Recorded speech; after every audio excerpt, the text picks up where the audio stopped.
ketika nyawa sudah berada di tenggorokan, artasipun seseorang itu sudah hampir mencapai ajalnya, baru dia ngomong, baru dia bilang, hartaku sing kae kanggo si fulan sakmene, kae kanggo si fulan sekian, ini untuk sedekah masjid sekian. Karena baginda Nabi, pada saat itu harta itu sudah ada yang berhak memilikinya. Sinten Pak? Ahli warisnya. Dipun mulai nggih. Bismillahirrahmanirrahim. Assalamualaikum warahmatullahi wabarakatuh.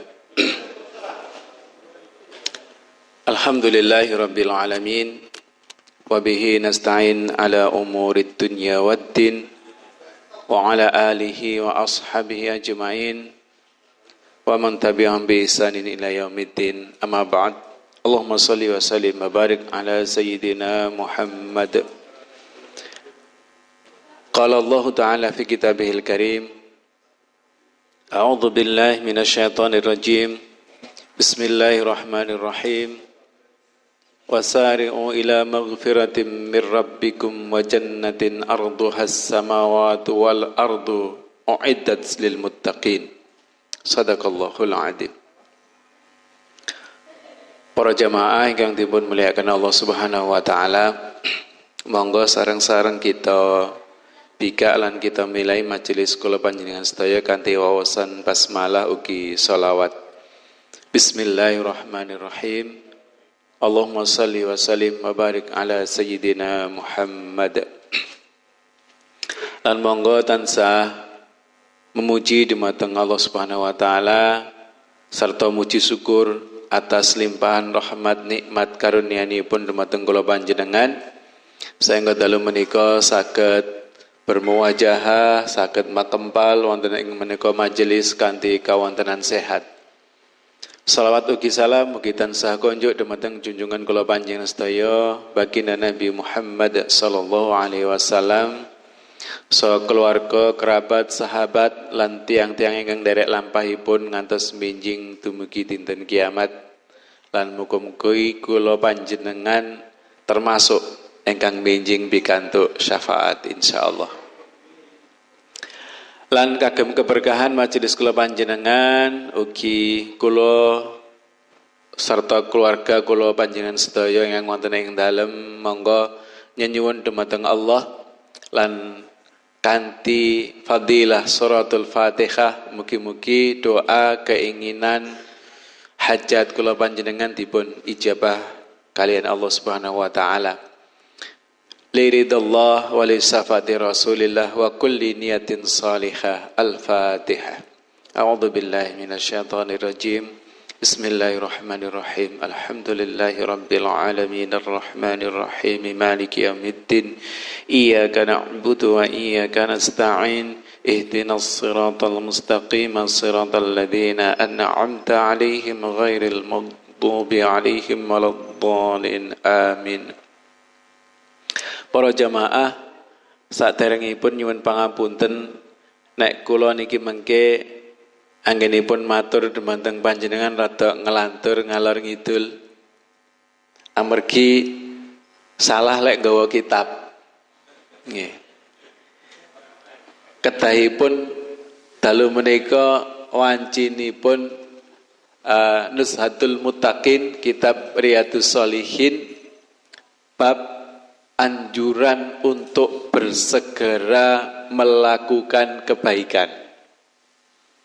Nah, kalau kula ningali teng hadisipun salah satunya terkait dengan peristiwa perang Uhud. Lah pramila badhe maos hadisipun terus kula buka kitab Sirah Nabawiyah. Supados pemahaman hadisnya niku peristiwane iki ngene. Lah kok tibae bareng berangkat sing digawa malah Sirah Nabawiyah senes kitabe. Niki namine kecelakaan nggih. Mboten napa-napa. Tapi di kitab Nuzhatul Muttaqin bab tentang anjuran untuk bersegera melakukan kebaikan, Imam Nawawi yang mengarang kitab Riyadhus Shalihin, kemudian Syekh Mustafa Al-Bugha yang mensyarah kitab Riyadhus Shalihin menika dengan judul Nuzhatul Muttaqin, mengawali bab itu dengan salah satu ayat yang beliau nukil adalah kalimat fastabiqul khairat, maka berlomba-lombalah dalam kebaikan. Ayat kedua yang beliau nukil adalah Quran surah Ali Imran ayat yang ke-131 nek boten klintu sing kula wastengajeng ingkang ungelipun wasari'u ila maghfiratin mir rabbikum wa jannatin arduhas samawati wal ardu uiddat lil muttaqin. Dan bersegeralah, wasari'u niku bersegeralah kemana? Ila maghfiratin mir rabbikum, kepada ampunan dari Tuhanmu. Wa jannatin arduhas samawati wal ard, dan surga Allah yang digambarkan luasnya seluas langit dan bumi.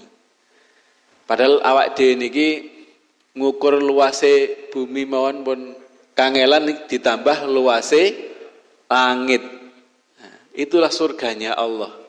Jadi kita tidak boleh berkecil hati karena surganya Allah itu luas sekali. Wa jannatin arduhas samawati wal ardu uiddat.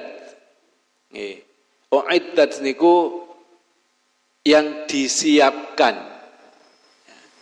oleh Allah. Surga yang luasnya seluas langit dan bumi tadi itu disiapkan untuk orang-orang lil muttaqin, yang bertakwa kepada Allah Subhanahu wa taala.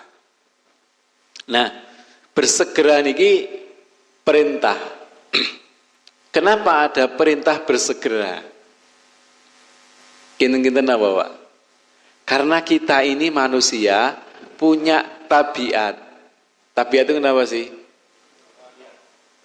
Kebiasaan pendono. Nah, bahasa Jawa ini nanten namanya pendono, nggih. Menunda-nunda sesuatu. Kita sering, termasuk saya ini sering sekali ketika akan melakukan sesuatu kebaikan terutama, kosek sedilungkas. Nah, itu kebiasaan kita.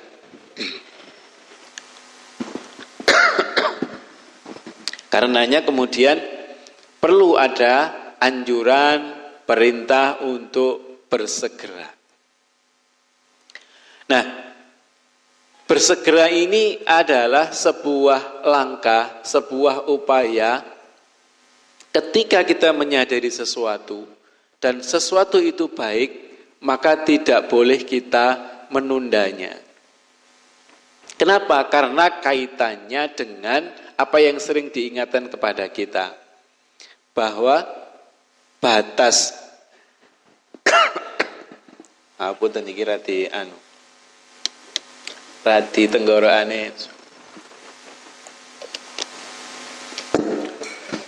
batas usia kita itu tidak ada yang tahu.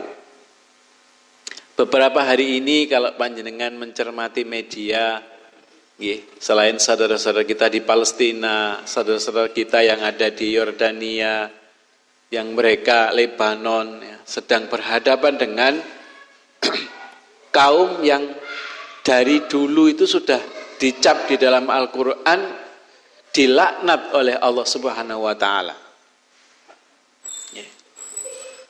Karena tidak punya sedikit pun rasa kemanusiaan. Bayangkan saudara kita di Palestina yang sangat tidak berdaya itu, tiap hari dibom, dinuklir, rudal jarak jauh seperti itu, korbannya sekarang sudah puluhan ribu orang.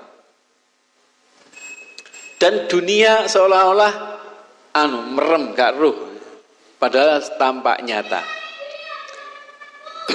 Sementara di hadapan kita beberapa hari ini kita melihat peristiwa-peristiwa, misalnya kemarin yang kecelakaan menimpa kru dari media TV One misalnya, bahwa batas usia itu misteri, rahasia dari Allah Azza wa Jalla. Nek tiang numpak ngomobut terus kecelakaan ngeten awak dhewe kan mungele lumrah numpake ngono. Bayangkan ini sedang berhenti di badan jalan untuk ngelap kaca, terus diseruduk teko wingking dan mobilnya sampai tidak berbentuk. Itu kan juga batas usia. Beberapa waktu yang lalu teman dekat saya seorang dokter spesialis, pernah saya ceritakan nggih Pak nggih? Belum. Perjalanan dari Surabaya naik mobil jam 4 atau jam setengah 4 pagi. Ya begitu microslip. Sehingga dia tertidur, mobilnya menabrak truk dari belakang. Mobilnya pun mboten rupa mobil, Pak. Kula ningali ngoten langsung berebes. Alhamdulillah piyantone waras wiris seger, namung ngaten jahitan teng mriki srit ngoten tok. Itu rahasia Allah itu di situ. Saya langsung telepon beliaunya. Tapi orangnya rada senengannya rada napa niku ngelawak ngoten nggih. Setelah mobil yang kapnya sudah ndak ada, nggih, sudah nggak ada kapnya, sudah mobilnya sudah nggak berbentuk, sudah diderek tenggene pule lantas teng tol nika. Nggih kabar-kabare tenggene setir ngeten terfoto. Nggih. Mensyukuri katanya bahwa saya masih diberi kesempatan hidup. Nah itu hidup, tidak apa-apa orangnya, seger waras dengan kondisi seperti itu. Sementara yang kemarin terjadi, yang di luar mobil ngelap di depan itu juga ikut meninggal karena kesurung mobil dan truknya itu. Ini batas umur manusia. Karenanya berbuat baik itu tidak boleh ditunda-tunda. Salah satu hadisnya, saya tidak hafal hadisnya non sewu di hadis yang pertama itu, tapi isinya saya ingat betul. Bahwa baginda Nabi diriwayatkan bersabda kepada para sahabat, bersegeralah ketika kalian melakukan kebaikan. Atau dengan kata lain, janganlah kalian menunda-nunda kebaikan yang bisa kalian lakukan. Mumpung kalian masih punya kesempatan sebelum datang banyak fitnah. Fitnah di sini artinya adalah ujian. Fitnah di sini bisa berupa musibah. Fitnah di sini bisa berupa sesuatu yang menyibukkan kita sehingga menghalangi kita dari berbuat kebaikan dan kebajikan tadi, terutama dalam kaitannya dengan ibadah kepada Allah Subhanahu wa taala. Jadi pesan baginda Nabi seperti itu. Karenanya jamaah yang dimuliakan oleh Allah, ini adalah pengingat. Ya, apalagi bagi kita yang usia sudah lebih dari 40 tahun. Sekali lagi di dalam Al-Quran, di dalam hadis itu banyak menyebutkan usia itu 40 tahun. Artinya setelah 40 tahun itu berarti secara manusiawi kita ini sudah sudah secara umum usia manusia itu sudah 2/3. Kalau umumnya menungso ini kan 60 sekian, kalau 40 berarti kan sudah 2/3, sehingga tinggal 1/3. Nah ini harus menjadi perhatian kita bersama. Napa melesing pun 50 lebih. Ya. Saya sudah 70 Pak, bonus. Nah, itu harus betul disyukuri. Jadi tidak boleh kemudian menunda-nunda kebaikan ini. Dari hadis itu, jamaah yang dimuliakan oleh Allah, memotivasi para sahabat agar tidak menunda, apakah itu melakukan kebaikan dalam bentuk ibadah mahdhah kepada Allah Subhanahu wa taala maupun kebaikan-kebaikan yang lain yang bisa kita lakukan. Di hadis berikutnya nanti banyak dibahas tentang bersegera ini kaitannya dengan bersedekah di jalan Allah Subhanahu wa taala. Ada yang Allah baginda Nabi ingatkan, bersegeralah kalian bersedekah ketika beliau sebutkan pertama kondisi kalian masih sehat. Kedua, kalian masih punya keinginan terhadap dunia, masih ingin kaya, masih ingin memiliki sesuatu terkait dengan dunia, apakah itu harta, rumah yang nyaman, mobil yang enak dikendarai, atau masih pengen punya pabrik dan sebagainya. Pada saat itu bersegeralah untuk bersedekah, karena ukurannya di situ.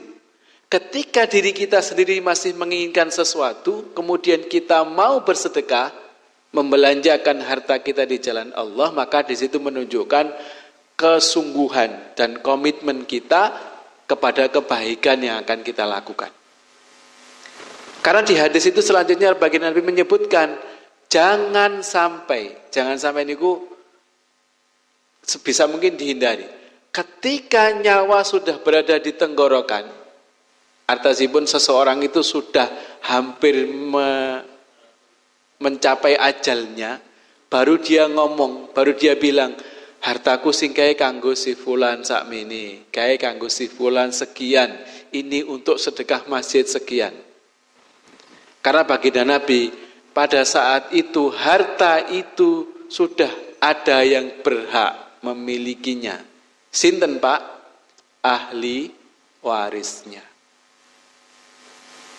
Jadi kalau kita berwasiat atau kita mau bersedekah ketika sudah ajal hampir tiba, itu kemudian kita meninggal, belum itu ditunaikan, ahli waris itu bisa membatalkan. Nah, wong sing wis karuan diwakafne ae nek lali gak digekne aktene iso didol maneh kalau ahli waris iki. Ada masjid dijual, pernah dengar? Nggih. Seperti itu. Wakaf didol. Ya. Nah, disinilah baginda Nabi mengingatkan, karena bentuk keseriusan dan kesungguhan kita terhadap kebaikan yang disegerakan ini adalah ketika kita masih seger, ketika kita masih keinginan untuk terhadap harta yang kita sedekahkan itu masih sangat kuat. Wah, cik perlu iki, cik perlu iku, engko cik gawe sekolahe anake gawe kuliahe. Nah, seperti ini pada saat itulah baginda Nabi justru memerintahkan kita untuk bersegera bersedekah. Ini anjuran. Jamaah yang dimuliakan oleh Allah, dan ada salah satu hadis di dalam bab ini yang menceritakan tentang salah satu peristiwa dalam perang Uhud. Disebutkan di dalam hadis itu ada seorang sahabat yang pada saat perang Uhud itu mendatangi baginda Nabi. Beliau bertanya kepada baginda Nabi, wahai Rasulullah, di manakah tempatku jika aku terbunuh dalam perang ini? Maka baginda Nabi menjawab, fil jannah, tempatmu di surga. Maka tanpa berlama-lama, pada sahabat ini sedang, napa Pak? Betok kurma sing nembe dahar kurma beberapa butir untuk persiapan perang itu. Mendengar ketika dia terbunuh tempatnya di surga, kurma yang beberapa tadi langsung dilempar, dibuang, langsung dia terjun di tengah-tengah peperangan dan beliau gugur syahid. Ini gambaran betapa respon itu apa nggih? Tanggapan para sahabat terhadap janji Allah dan Rasulnya itu begitu luar biasa. Dan sahabat itu begitu. Ketika ada janji Allah dan Rasulnya, langsung saat itu juga direspon dengan sangat luar biasa. Maka dalam kitab Nuzhatul Muttaqin disebutkan salah satu hikmahnya adalah anjuran untuk merespon janji Allah dan Rasulnya. Yang kedua, pelajarannya adalah bertanyalah sesuatu yang kalian tidak mengerti itu kepada orang lain.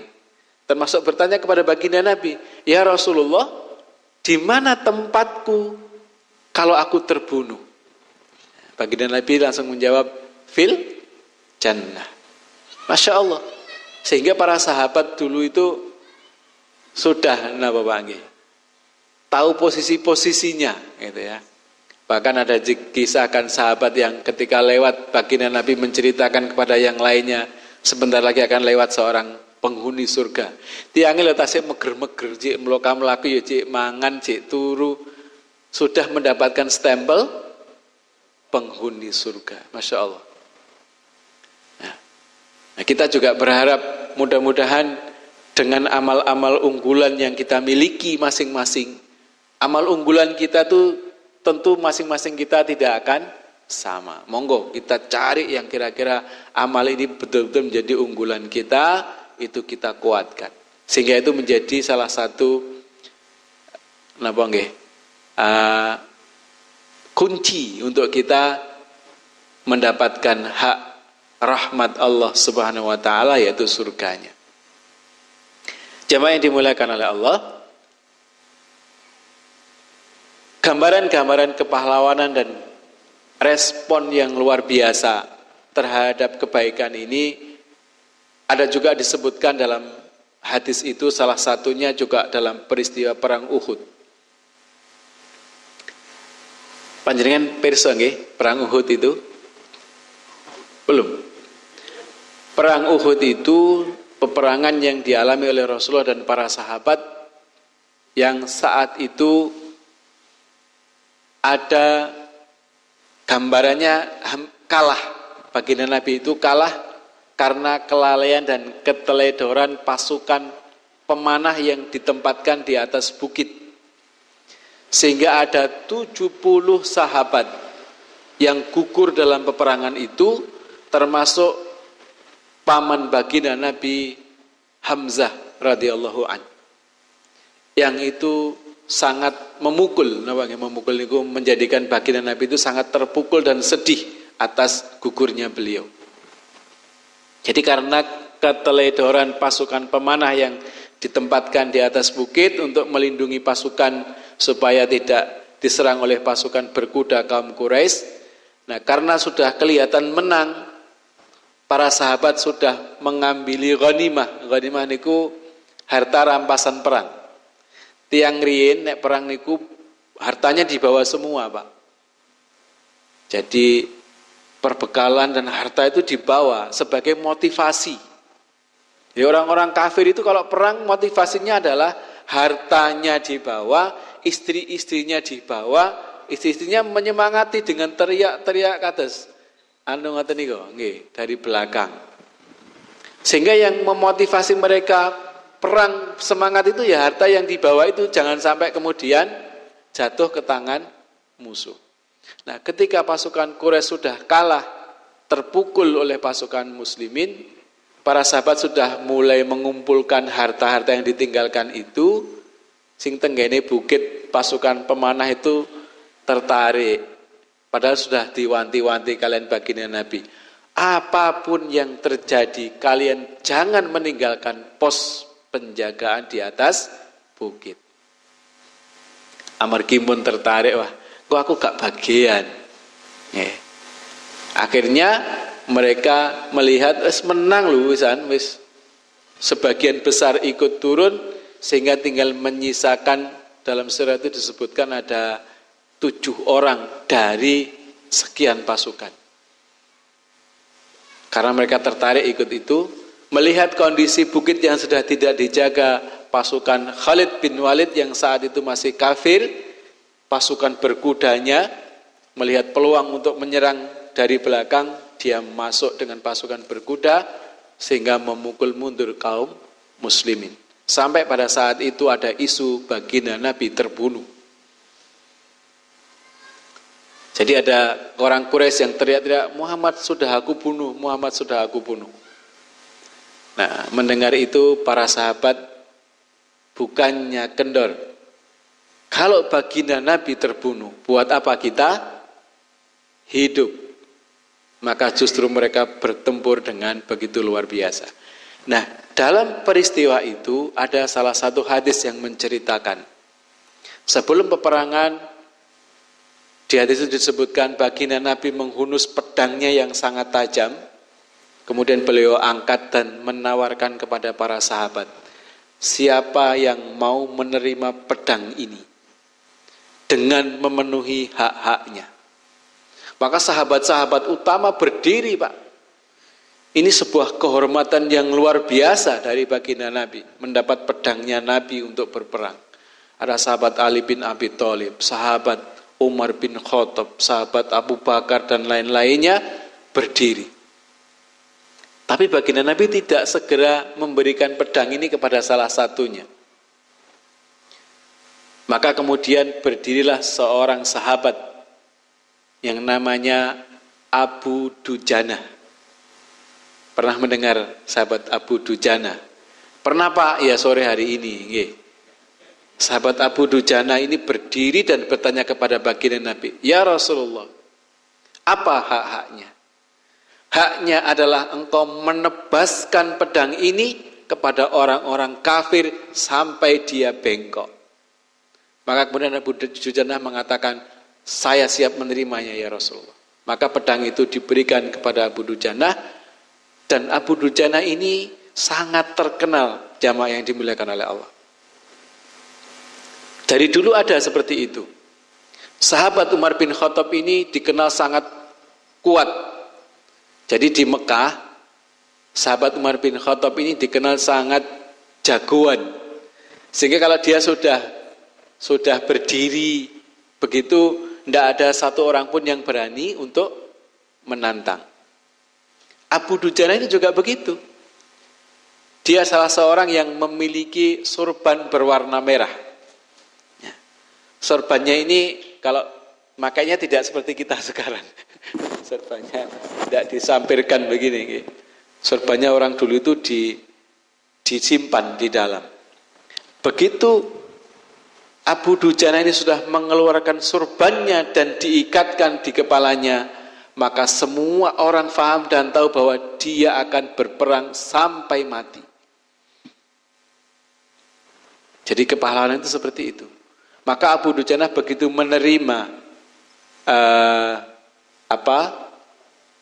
pedang dari baginda Nabi, maka beliau kemudian mengikatkan sorban merahnya di kepalanya.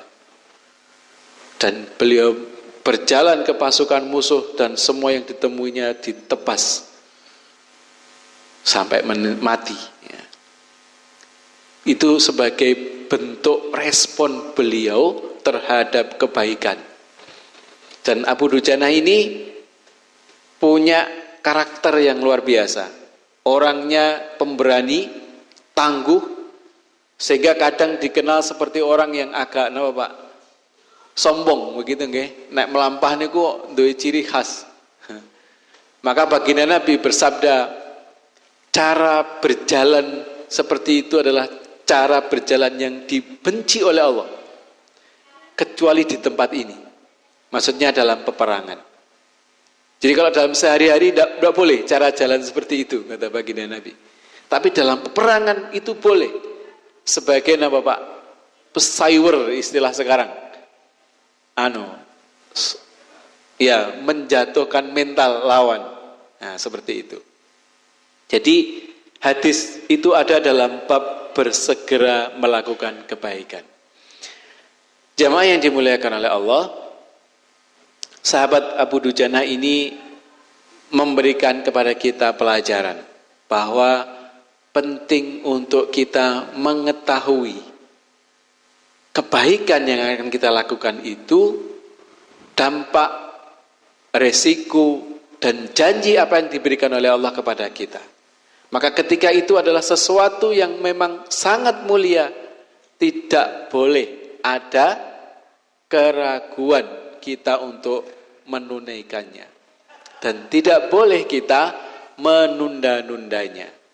Karena itu, jamaah yang dimuliakan oleh Allah, dalam bab ini ada banyak sekali hadisnya.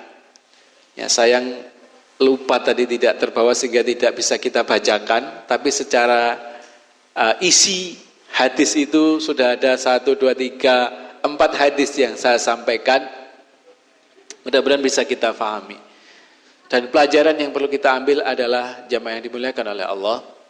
Sekali lagi, ada begitu banyak peluang, ada begitu banyak kesempatan kita untuk memperbaiki, untuk memperbanyak, untuk menunaikan amal-amal soleh dalam kehidupan kita. Sehingga kita tidak boleh menunda-nundanya. Terutama adalah terkait dengan bersedekah di jalan Allah Subhanahu wa ta'ala. Karena kita ingat banyak atau ada di ayat yang lain Allah mengingatkan kepada kita bahwa salah satu apa yang nanti sangat disesali oleh seseorang yang sudah dipanggil oleh Allah menghadap kepada Allah, apa yang sangat dia sesali adalah terkait dengan amal sedekah. Jadi ketika seseorang sudah menemui ajalnya, ya, dia akan memohon dan meminta kepada Allah agar diberikan kesempatan sesaat saja. Sesaat niku ukurannya nggih wangel nggih, sesaat niku sebentar sekali. Apa yang dia janjikan? Dia akan pertama bersedekah, yang kedua akan melakukan amal soleh yang lainnya yang bisa dia lakukan. Jadi dalam ayat itu disebutkan a'udzubillahi minasyaitonirrajim, bismillahirrahmanirrahim, ya ayyuhalladzina amanu la tulhikum ammalukum wala auladukum an dzikrillah wa may yaf'al dzalika faulaika humul khasirun. Wahai orang-orang yang beriman, janganlah hartamu dan anak-anakmu, la tulhikum amwalukum wa auladukum an dzikrillah, dari mengingati Allah. Mengingati Allah ini adalah gambaran umum dari beribadah kepada Allah. Karena salah satu bentuk ibadah yang paling utama itu adalah napa Pak? Salat. Kata Allah, aqimis salata li dzikri. Dirikanlah salat, tunaikanlah salat, tegakkanlah salat untuk mengingatku, kata Allah. Maka jangan sampai kemudian dunia kita, kesibukan kita, harta kita dan anak-anak kita melalaikan kita dari mengingati Allah, dari beribadah kepada Allah, dari menjalankan ketaatan kepada Allah dalam bentuk ibadah mahdhah maupun ibadah sunnah.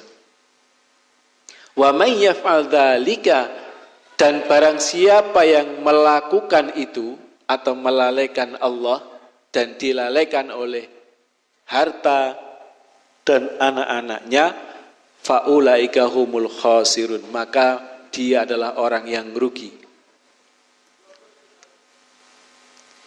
Kemudian ya ayyuhalladzina amanu la tulhikum amwalukum wala auladukum an dzikrillah wa may yaf'al dzalika faulaika humul khasirun. Terus kelanjutannya bagaimana, Pak? Wa anfiqu mimma razaqnakum, dan nafkahkanlah apa yang dirizkikan oleh Allah kepada kalian. Wa anfiqu mimma razaqnakum min qabli, sebelum datangnya ayatiyakumul maut, datangnya kematian kepada salah satu di antara kalian.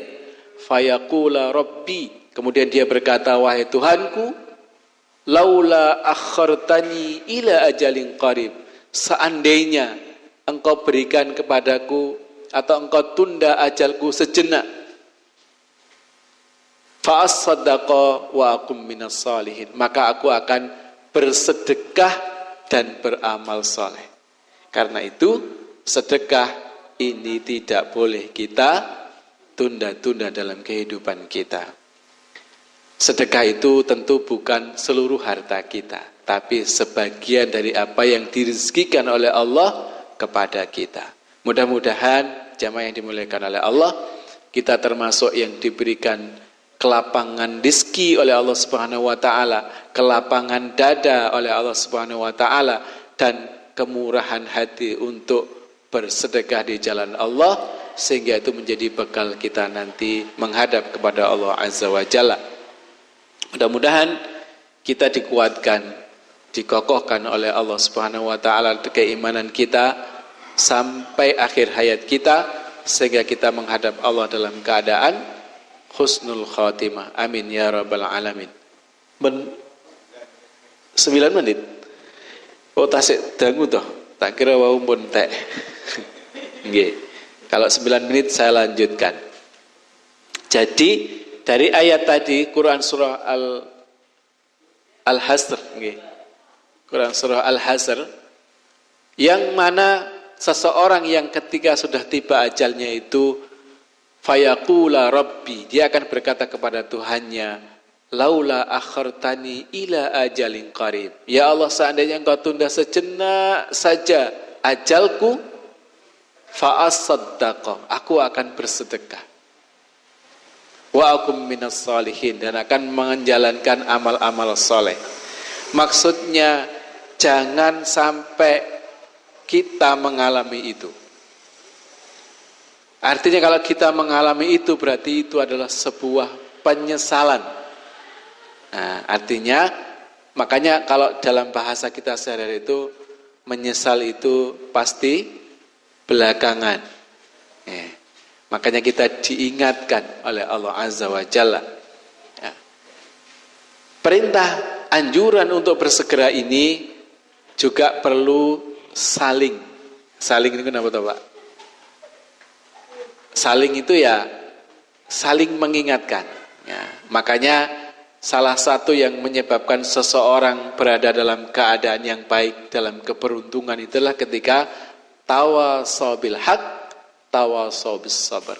Ketika kita saling mengingatkan dalam kebenaran dan mengingatkan dalam kesabaran, maka itu akan menjadi sebuah keberuntungan bagi kita dalam kehidupan kita di dunia, terlebih lagi nanti di akhirat.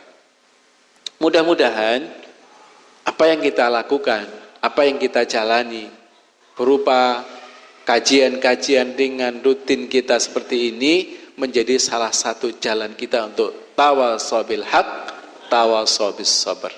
Sehingga saling menguatkan, saling mengingatkan, dan itu juga bagian dari perintah Allah, sehingga ketika kita jalankan dengan baik, dengan niat karena Allah, juga menjadi bagian dari ibadah kita kepada Allah Azza wa Jalla, yang mudah-mudahan bisa kita petik hasilnya nanti di akhirat ketika kita sudah menghadap kepada Allah. Doa kita semoga kita diberikan istiqomah oleh Allah Subhanahu wa taala.